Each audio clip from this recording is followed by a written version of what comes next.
Welcome to the Change Physician Podcast. I'm your host, Dr. Melissa Cady, joined by my co-host, Dr. Kevin Cuccaro, and we have an amazing guest today named Dr. Caldwell Esselstyn Jr., who is very well known throughout the world of nutrition.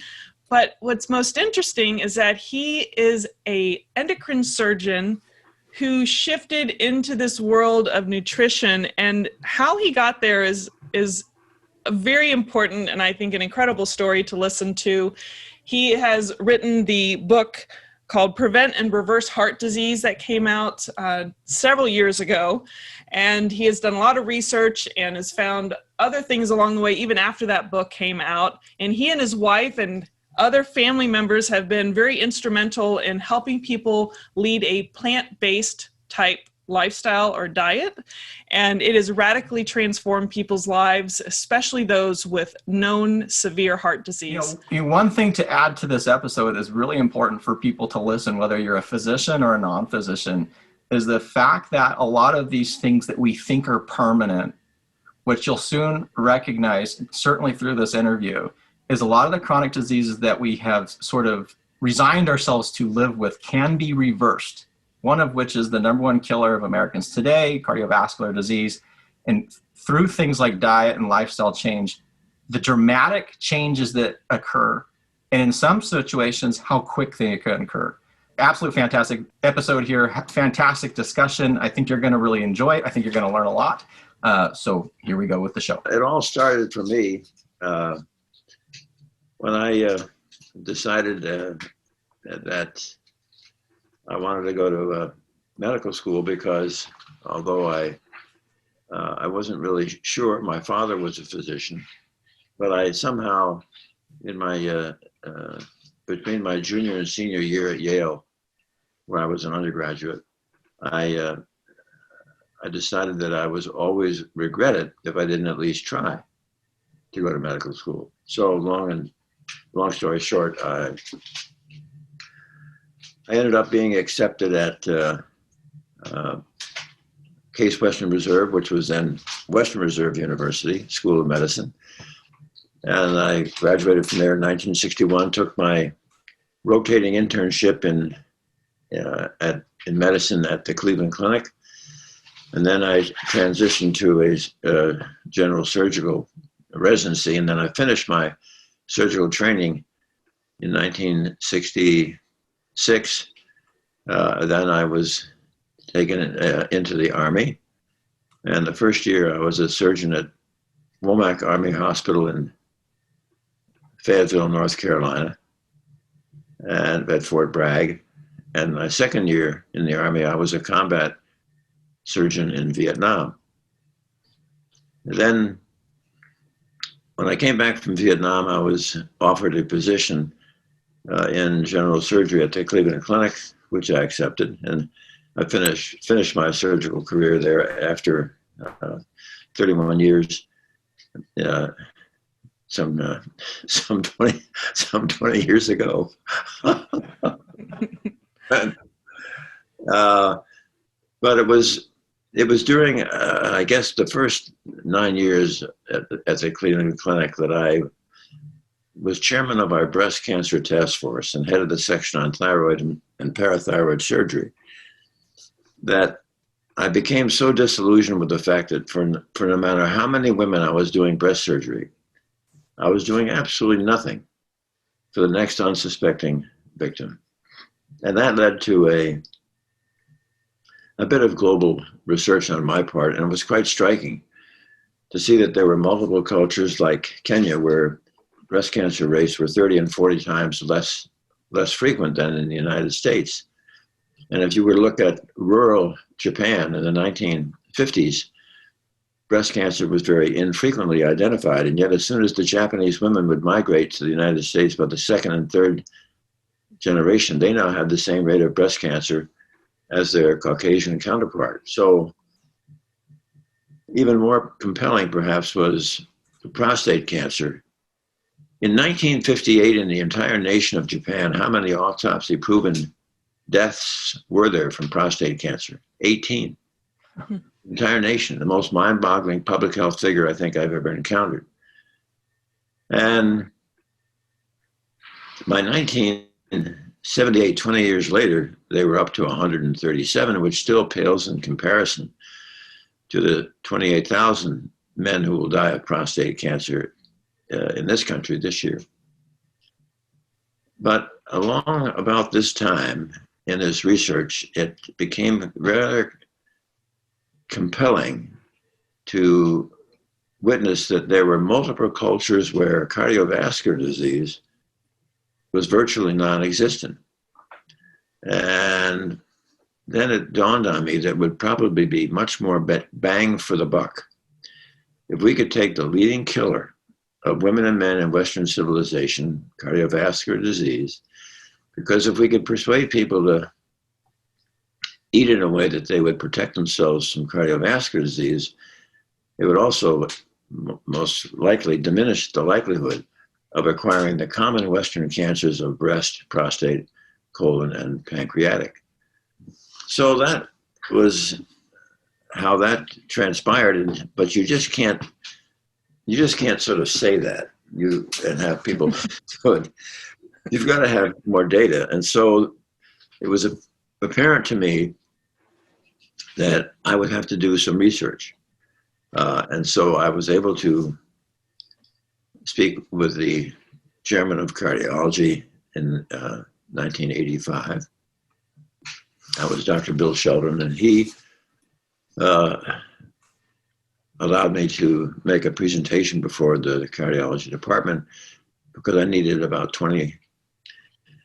24 patients, which is a small amount, but I needed a small amount of patients who were seriously ill with heart disease and to try to see if we could get them to eat plant-based nutrition and see if we couldn't halt or reverse their disease. And that was started in 1985.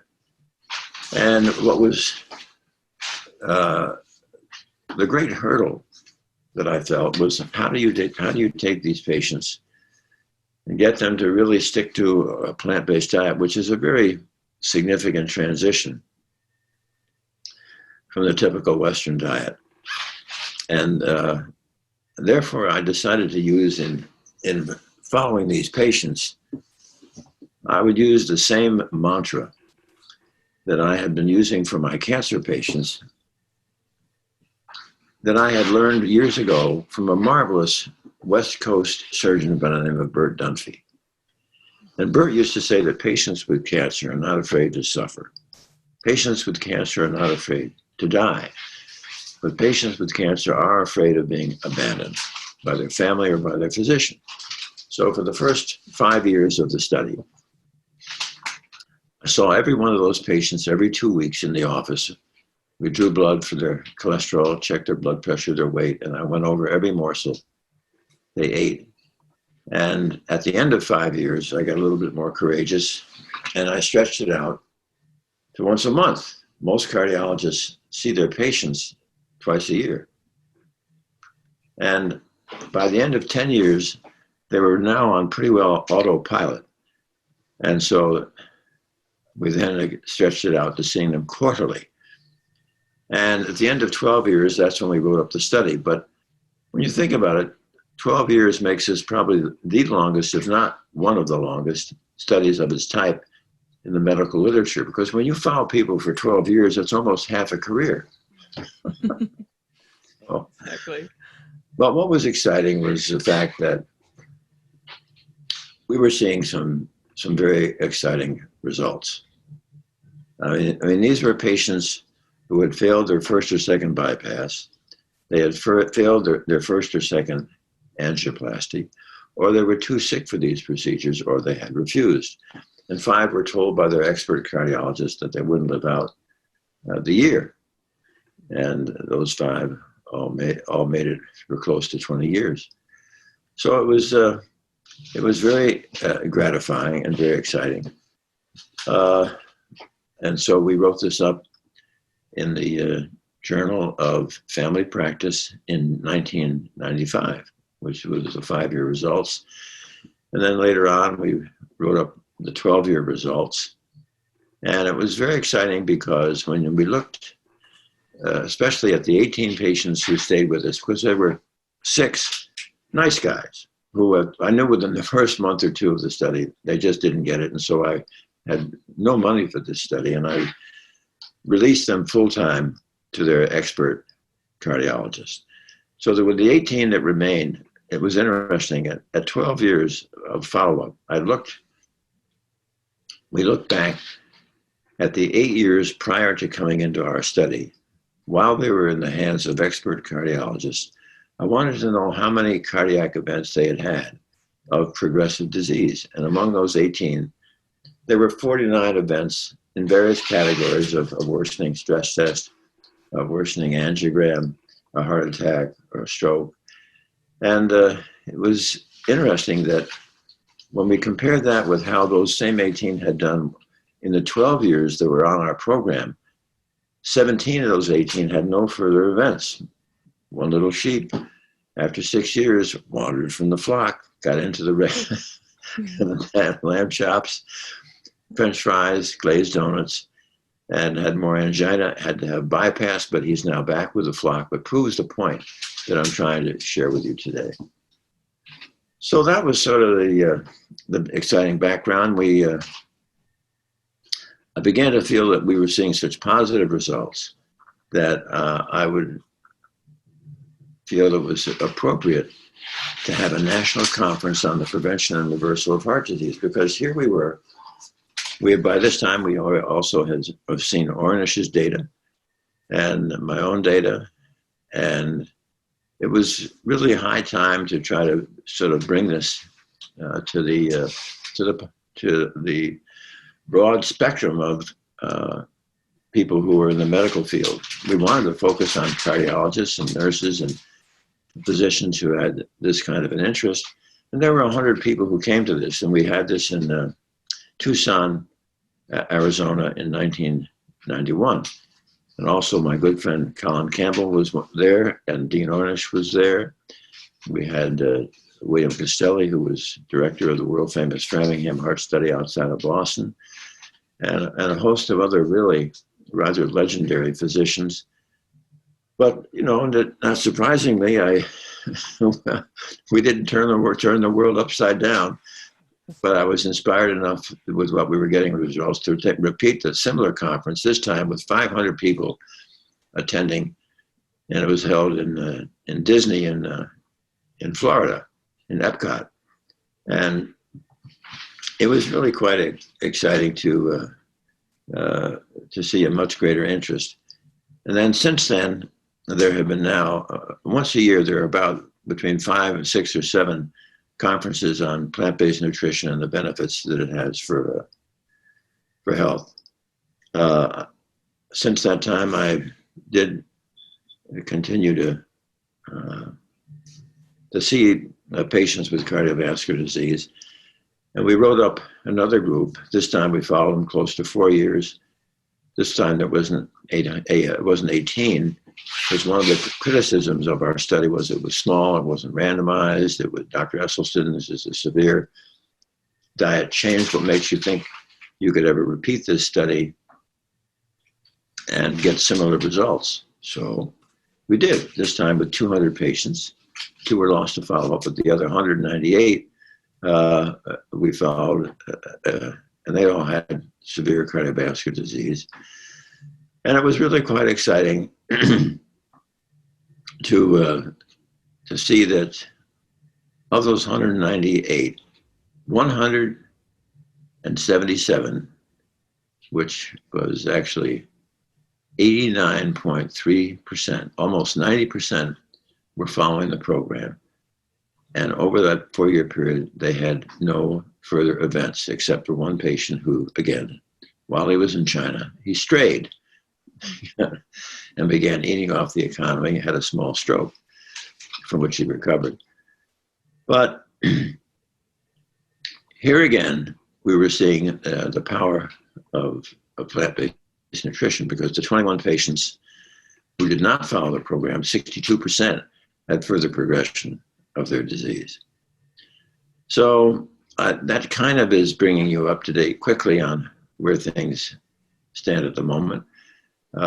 It's really high time to really continue to get the medical profession to come on board with this power. Because when you look back, it's been now almost 100 years. 100 years that we have known that there are multiple cultures on the planet Earth where cardiovascular disease is virtually non-existent. And here it is, the #1 killer of women and men in Western civilization. This is not a malignancy. And you don't have to use a pill or a stent or a bypass to cure it. Matter of fact, those things have nothing whatsoever to do with trying to treat this disease because they merely treat symptoms. When you treat the causation of the illness, that's when you see it halt and begin to reverse.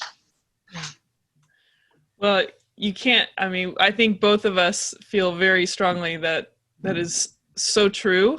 And I think what's very intriguing to me is this shift that you did back then when you were curious enough and willing to dive into the data and look beyond the lens that you're living in and realize that there's more information out there to show us that we may not be right. And I think as physicians, if we aren't open to looking at the data, we have this cognitive dissonance or this discomfort of trying to accept the fact that what we think we know may not be the reality. And so I'm curious back then, because it can still be a struggle now, trying to so-called convince or prove to other clinicians that, I mean, back then, how did you handle, you said you couldn't just come out and say it.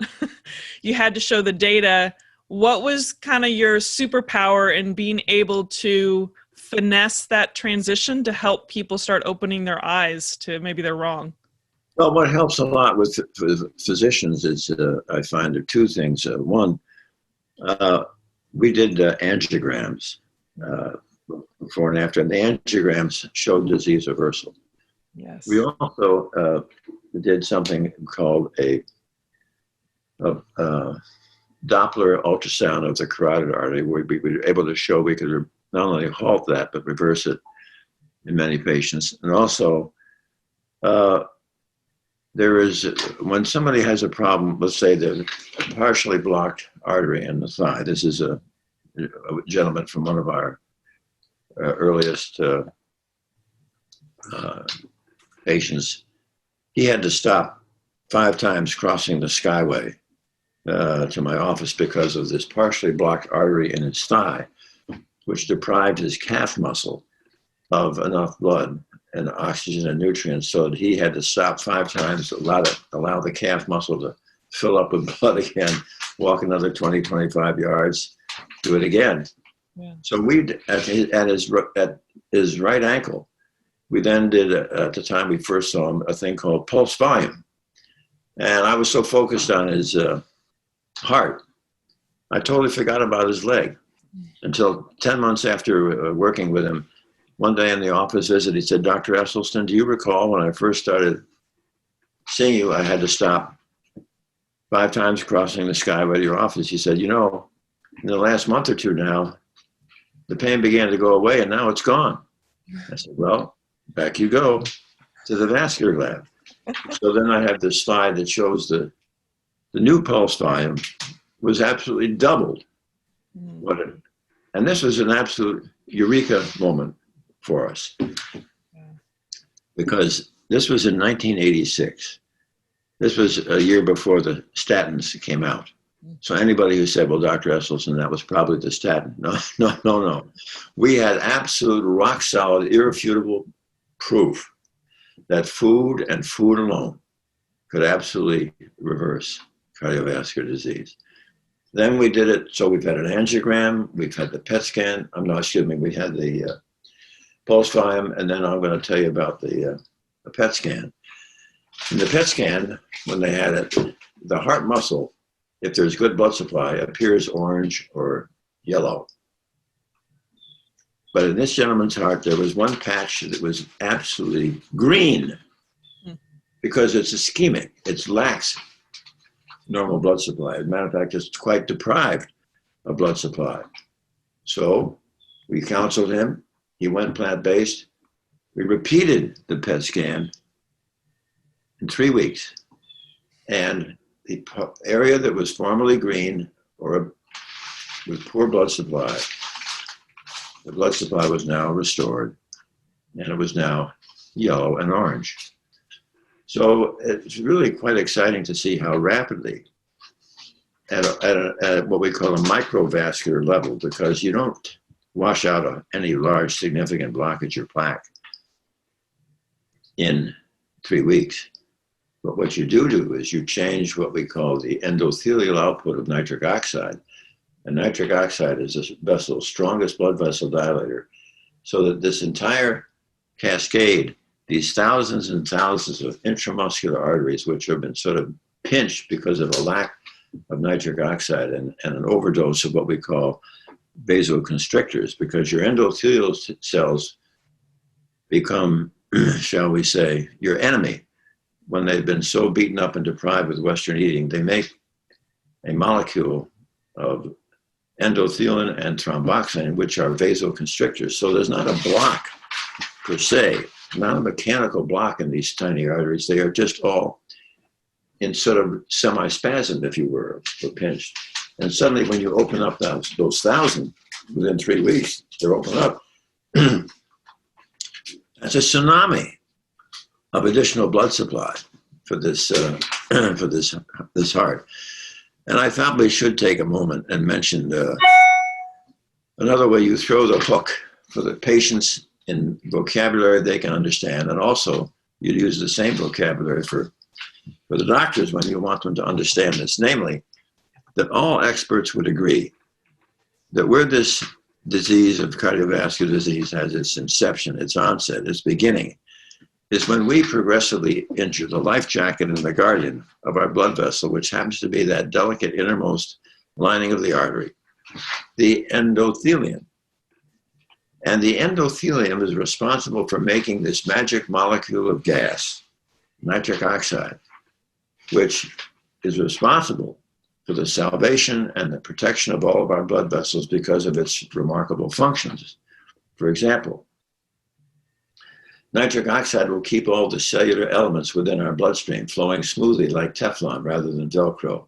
Keeps things from getting sticky. Number 2, nitric oxide is the strongest blood vessel dilator in the body. When you climb stairs, the arteries to your heart, to your legs, they widen, they dilate. That's nitric oxide. Number 3, nitric oxide will protect the artery from becoming stiffened, thick, or inflamed. Protects us from getting high blood pressure, hypertension. Number 4, here is the absolute key. A safe and normal amount of nitric oxide will protect us all from ever developing any blockages or plaque. So literally, everybody on the planet Earth who has cardiovascular disease has their disease because now in the preceding decades, they have so sufficiently trashed, injured, compromised, and turned their endothelial system into a train wreck that they no longer have enough nitric oxide to protect themselves from making these blockages or plaque. However, the good news is that this is not a malignancy. It is a completely benign foodborne illness. And once you can get patients to understand that never, never, never again are they to have passed through their lips a single morsel that is going to further injure an already train-wrecked endothelium, then the endothelium begins to recover, makes enough nitric oxide so you can not only halt disease progression, but we often will see significant elements of disease reversal. Which, now, what are the foods that every time they pass your lips, you injure the endothelial cells? They are 1, any drop of oil, olive oil, corn oil, soybean oil, safflower oil, sunflower oil, coconut oil, palm oil, oil in a cracker, oil in a piece of bread, oil in a salad dressing. Oil injures the endothelial lining, as does anything with a mother or a face.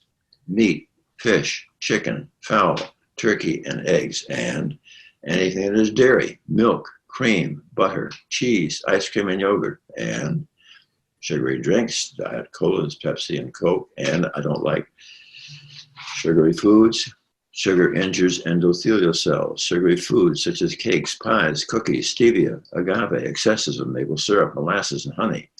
And I don't like, for my heart patients, okay if you don't have heart disease, but if you have heart disease, I don't like nuts, peanut butter, cashew sauce, nut butters, or avocado. And finally, no coffee with caffeine in my patients. Yes, they can have coffee that is decaf. All right, what are you going to eat? All these marvelous whole grains for your cereal, bread, pasta, rolls, and bagels. 101 different types of legumes, lentils, and beans. All these marvelous red, yellow, and green leafy vegetables, white potatoes, sweet potatoes, and fruit. And there are many, many delicious recipes that have been devised for that style of eating. Now, there is one thing that we have added just in the last 9 years. It's not in the book. And that is highly important because by now you've understand that I've stressed how important the endothelial cells are. But the endothelial production of nitric oxide suffers with age. So if you're beautifully healthy at age 50, the amount of nitric oxide your endothelial cells are producing is now 50% of what it was when you were 25. And by the time you're over 80, you're getting 73% less. So maybe there's a way we can re-excite that endothelial production of nitric oxide and also take advantage of a brand new alternate pathway that has sort of just been discovered that the body can utilize. And this has been found out about 10, 15 years ago. And so what we add is this. For the patients who have cardiovascular disease and they have these blockages, I asked them to try to imagine shrinking their head to a size that could crawl inside the artery, and they would see that the blockage is an absolute cauldron of oxidative inflammation. So we need antioxidants, but no, do not go down to the health food store and buy a jug of pills that says antioxidant because it doesn't work and it's going to be harmful. I need you to get your antioxidants from food. Fair enough, what food? Food that is high in what we call ORAC value, O-R-A-C, oxygen radical absorptive capacity.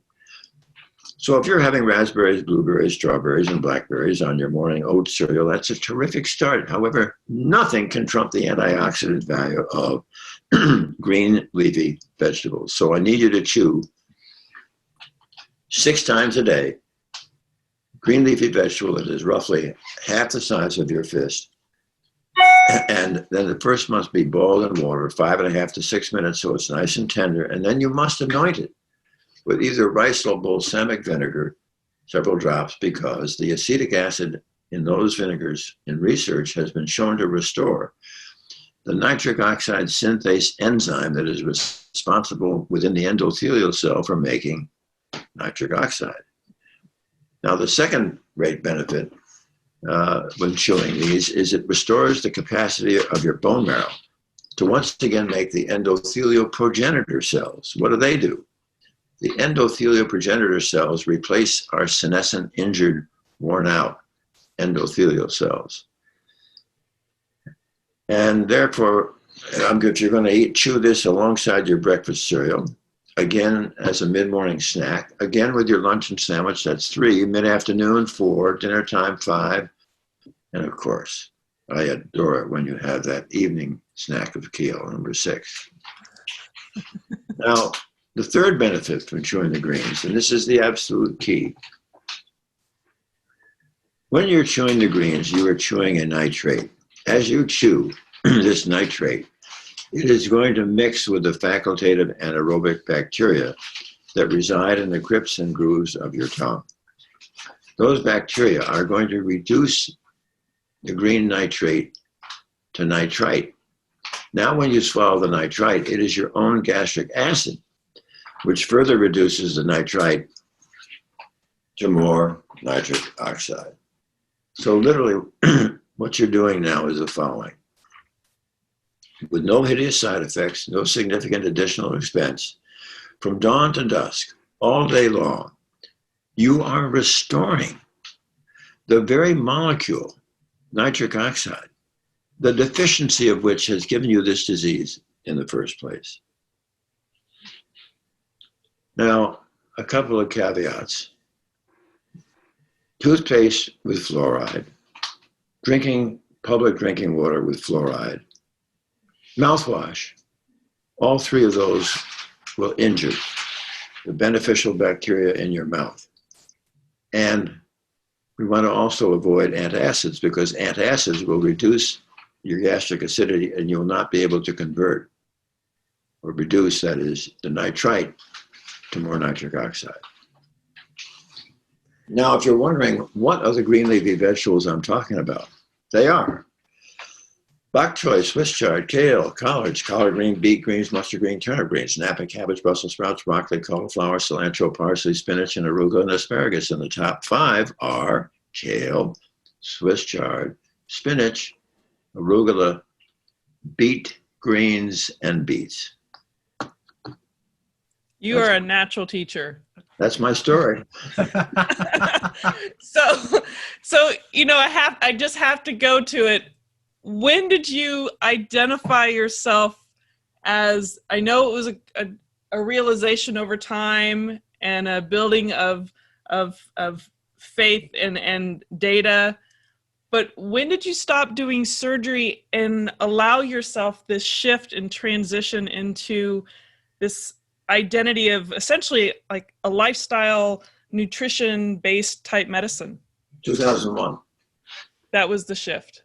Well, I mean, obviously, I started Emerged over time. 1984. And I was doing it sort of on the side simultaneously as research, even while I was still carrying on my surgical obligations. But then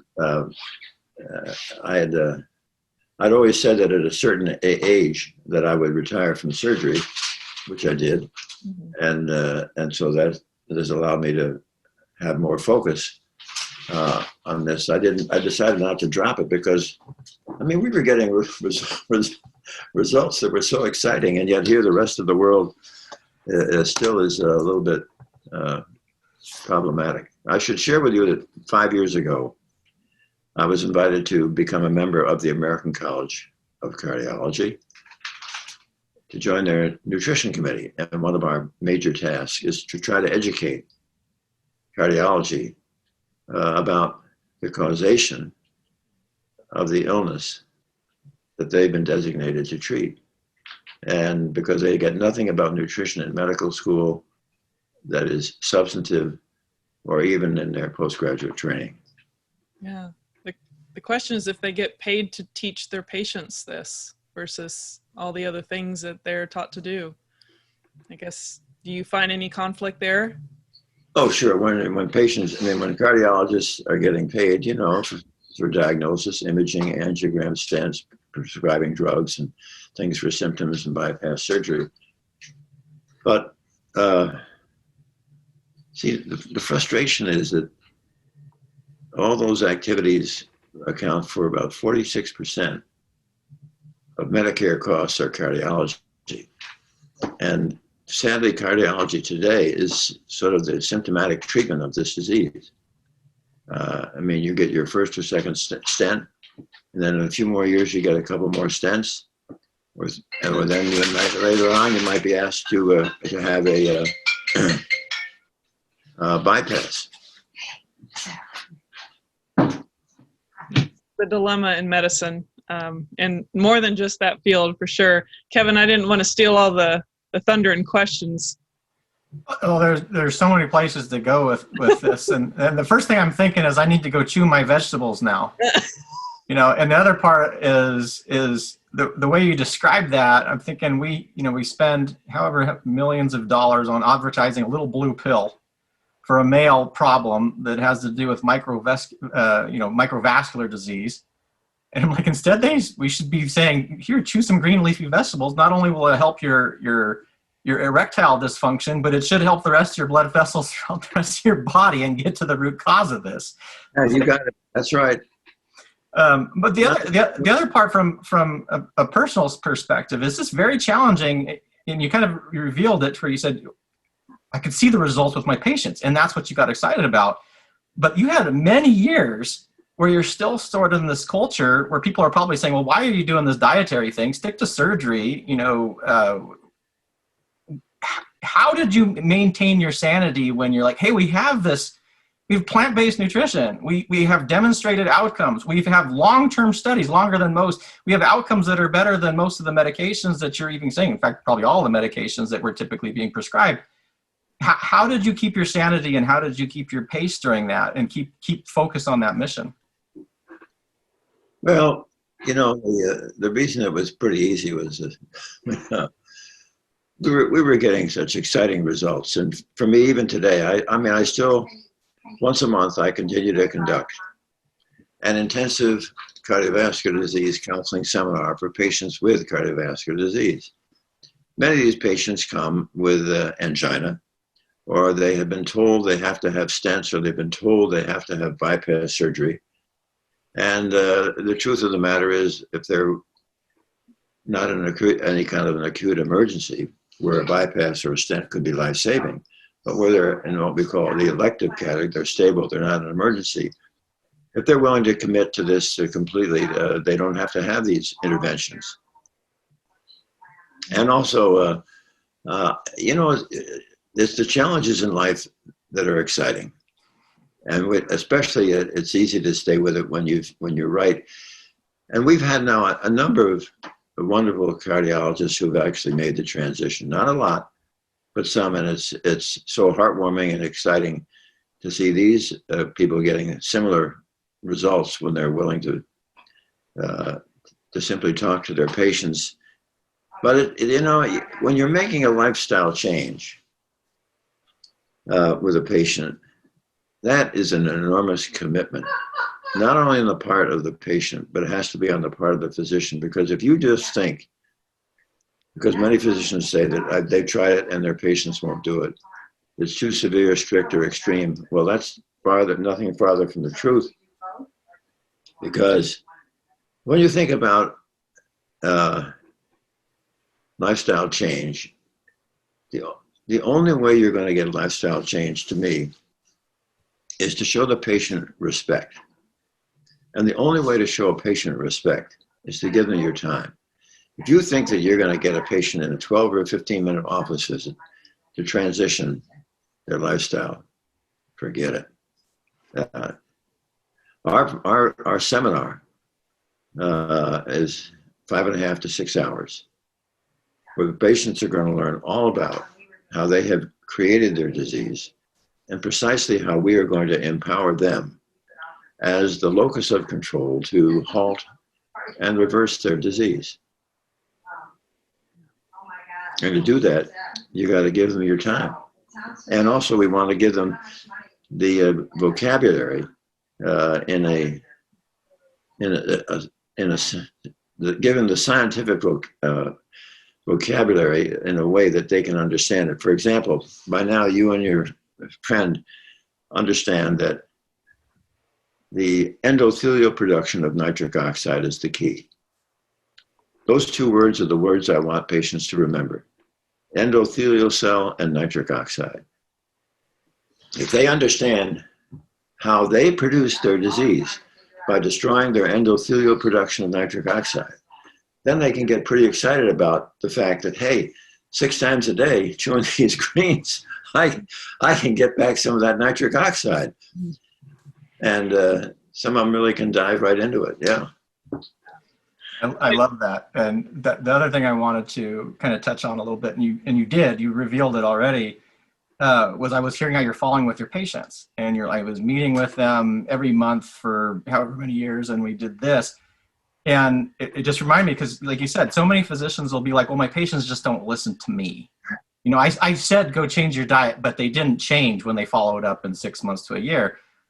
But when you spend the time to listen and engage them, And it seems like your track record is pretty good on that. You started with the cohort's still with you, and that says a lot to your engaging your patient population and show them that you believe in them. So I want physicians who think that their patients aren't listening to kind of understand maybe we have to do some work on our end and actually take the time to listen to our patients.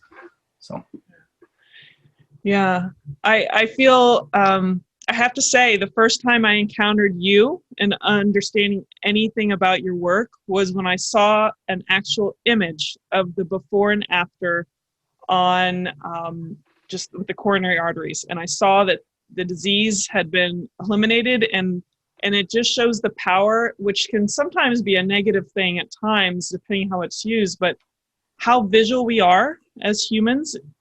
I think it's amazing what you've done and how you said that you need to help them understand at the core of what's causing their problem. In essence, it seems like helping them create a visualization of what it is they've been doing that created the problem, which has given them the power back that they can creatively address that in a way that's effective and reversing the disease themselves.